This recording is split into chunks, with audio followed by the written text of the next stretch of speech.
Hi everyone, my name is Katt. Some of y'all know me as Savage Katt, but this is going to be my first video and it's just a little about me, so kind of telling you more of a history about myself than I have shared on Instagram or share on social media, so just a quick background on me and who I am and what I'm doing right now and everything that made me who I am today. So first off, right now I am working at a vintage clothing boutique called Gypsy World. That's pretty much my second passion, right alongside fitness is vintage fashion, just vintage really anything. And I also love to sew and make clothes. I do a lot of fiber art, so crocheting, embroidery, that kind of a thing. So anyway, I also do have an Etsy shop, kind of along with what I do for Gypsy World. I curate and sell my own vintage and handmade items. But kind of getting into why I started exercising in the first place and my whole history with that is pretty important. So let's go ahead and do that. Got my coffee here. So early exercise. From the time I can remember, my mom always worked out. Like literally from the time I was born, from the time my sister was born, who's a couple years older than me, and so I remember that very vividly, her exercising and doing a lot of at-home exercise videos and stuff like that. And so naturally at a very young age, really as soon as I was old enough to do it, I started doing that kind of a thing with her. And eventually, once I got to about I want to say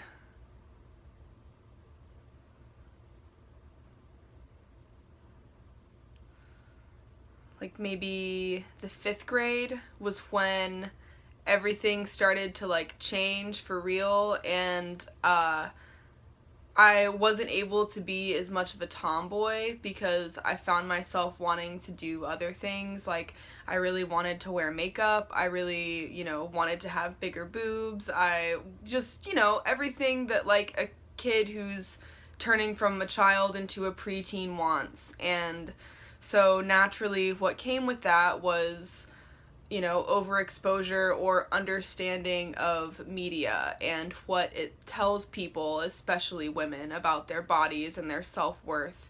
And so by the time I was in the 8th grade, my issues with eating disorders were extremely bad, and I was fighting through binge eating disorder, bulimia, and anorexia, and body dysmorphia, which I still have problems with today, which also led me to have issues with self-mutilation. So I come from a dark place, but it's okay.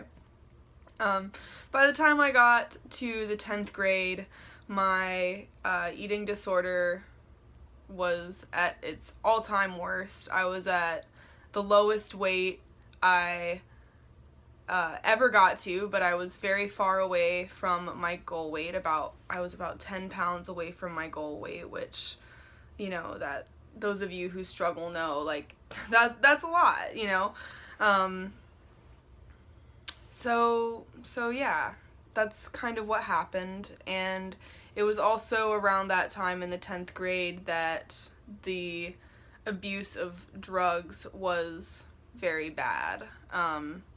I couldn't smoke weed because I was terrified that my parents would smell that on me, and that would just open up a whole can of worms. It would not be good, so I chose pills. Not a good idea, wouldn't do it again, stupid 16-year-old. But again, I'm glad I did it. It made me who I am today. But just along with all this negativity in my life, I was exercising for the wrong reasons. So even though I liked to exercise and You know, I would have a great, at this point I lived in a condo building actually in Orlando that had 8 floors, and there were 2 staircases in the building, and so I would do cardio, you know, running up and down the stairs, which was fucking awesome. Like, I would still do that if I lived there. But I did a lot of workout videos at home and was kind of in that cycle of, you know, burning as much as I took in or more than I took in when I hadn't really taken in anything.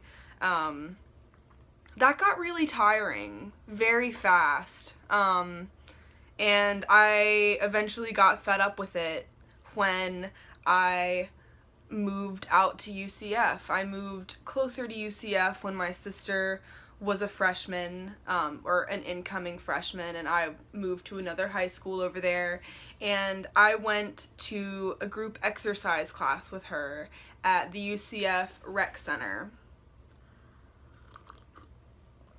So, this was kind of after I started to like myself a little more because I was expressing more through my clothing, and I was exercising more regularly. So I was doing a lot better for myself. And at this point I was also able to finally become a vegetarian, which is something that I had wanted to do for my entire life. So going into college was, I was in a decent place in my life. So anyway, the first group exercise class I ever went to was a Zumba class at UCF, which those of you who know me know that Zumba is probably like pretty far from something I would do on a regular basis, which is so true, but I will never ever ever forget that that was my first group exercise class, and I had a fucking blast. It was awesome. I'll be honest with you, I went in thinking like, I'm not going to get anything out of this. This is not going to be a workout. I'm kind of coordinated, but there's a chance that I'll just look like an idiot. It was awesome. The instructor was great. The class was full of energy. It was actually a great workout. I left there drenched in sweat. It was great. Have I been to a Zumba class since? Yeah, maybe like twice, and that was 4 years ago, I want to say. The first one I went to, or 5 years ago. But with that being said, going there opened up so many opportunities for me because I fell in love with the facility so quickly. I just started to think, wow, like when I get to UCF, I need to do this. I need to figure out a way to work here. And luckily, my next semester, my next fall, was my incoming season, or my incoming semester, and I had taken this class over the summer, so I only had a little bit to wait. So I start at UCF and quickly become super involved at the rec center, and I decide I've got to get a job here. So I become really close with my half marathon training coaches, that's one of the first things I did with the facility. They had this great program that met Monday, Wednesday, Friday, 7 a.m. We were training for a half marathon together. Great. Awesome. It was wonderful. To be up that early and exercising with a bunch of people who had a lot of the same goals that I had really did a lot for me mentally, and also being able to do that with my sister was a very big deal. So I quickly became friends with the coaches for that group. I was like, hey, how do I get a job here? I started going to all their classes as supplemental training for the half marathon training, and so eventually, after applying for this job, not 1, not 2, but 3 different times, I finally got an interview. And so the way that it works here, or at the UCF facility, is you get hired at a base level in the fitness department. So your first responsibilities are just to kind of oversee the floors, the weight floors, the cardio floors, make sure everybody's safe, make sure everybody's following the rules. We uphold the facility's standards, essentially. But I started very quickly with my progression to group exercise. I was so eager to get in there and do that.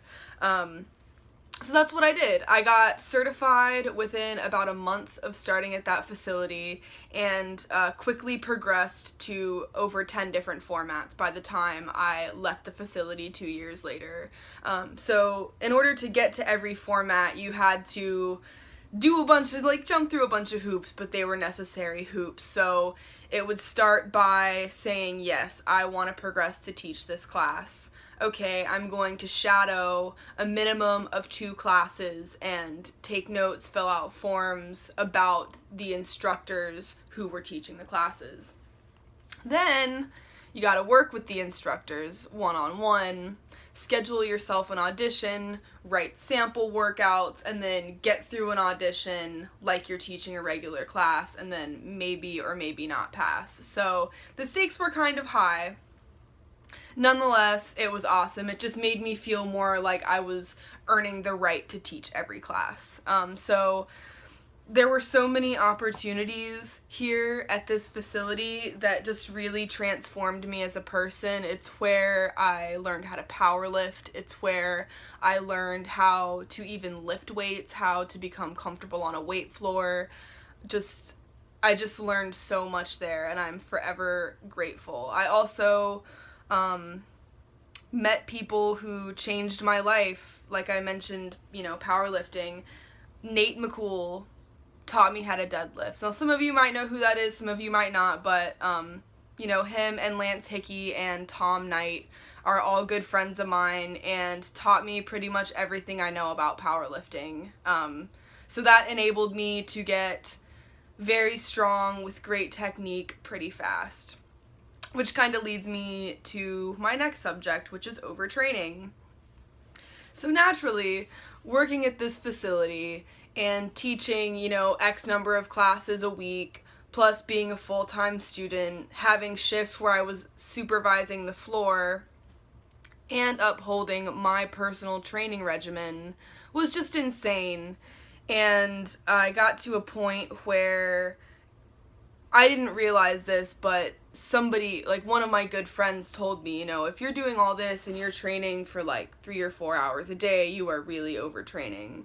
I was just breaking my body down and definitely was not eating enough, was driving very far to and from campus and that sort of deal. So I started to seek help, like counseling for my emotional health,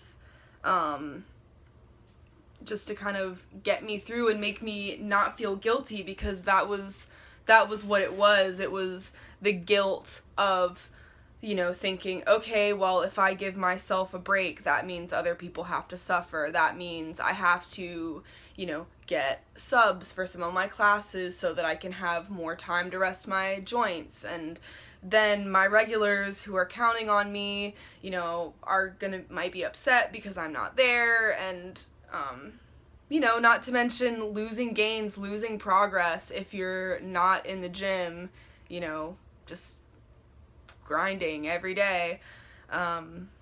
So yeah, eventually I ended up quitting that job due to extreme conditions.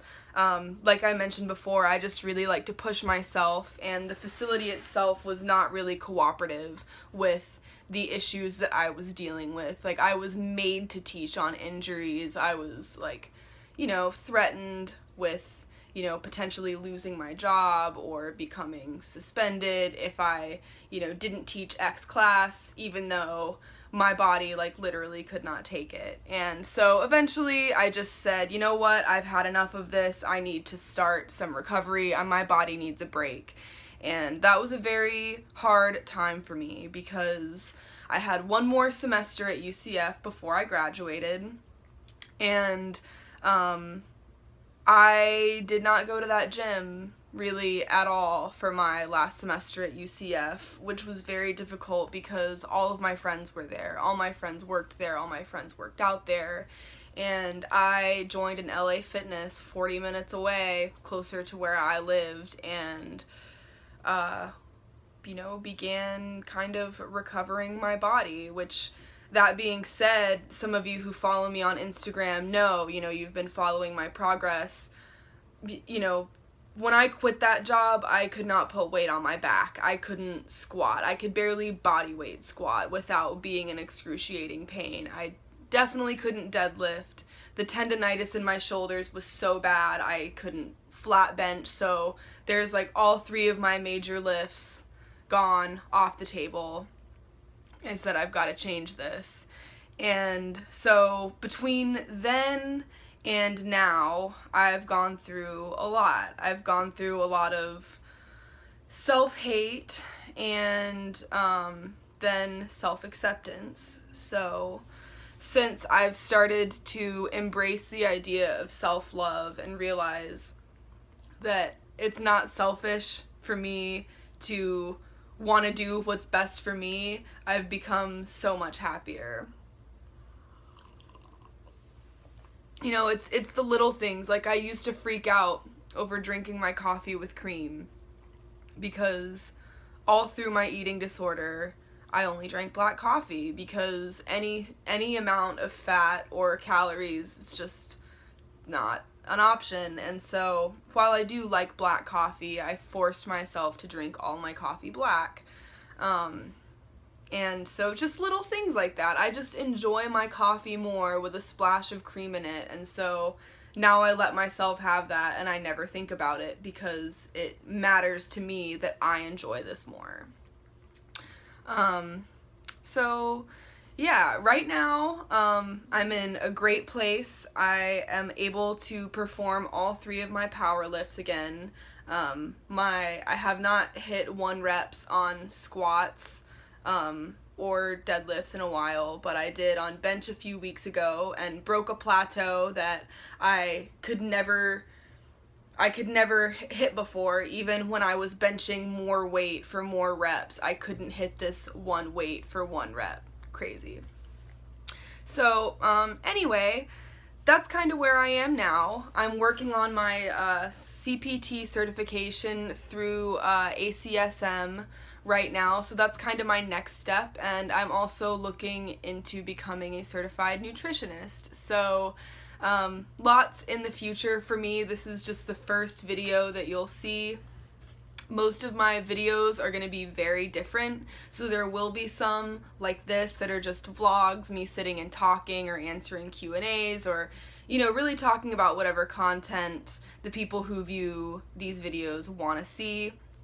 I will also be making workout videos, which are going to be super fun, exercise demonstration videos, so things like to get you more comfortable being on the weight floor if that's what you want to do. And I'll also be posting cooking videos, so awesome healthy meal prep vegetarian videos. So yeah, thank you to anyone who watched all of this. It's coming up on 20 minutes now, so I really appreciate it, and I hope that you like everything that is coming next. Cheers!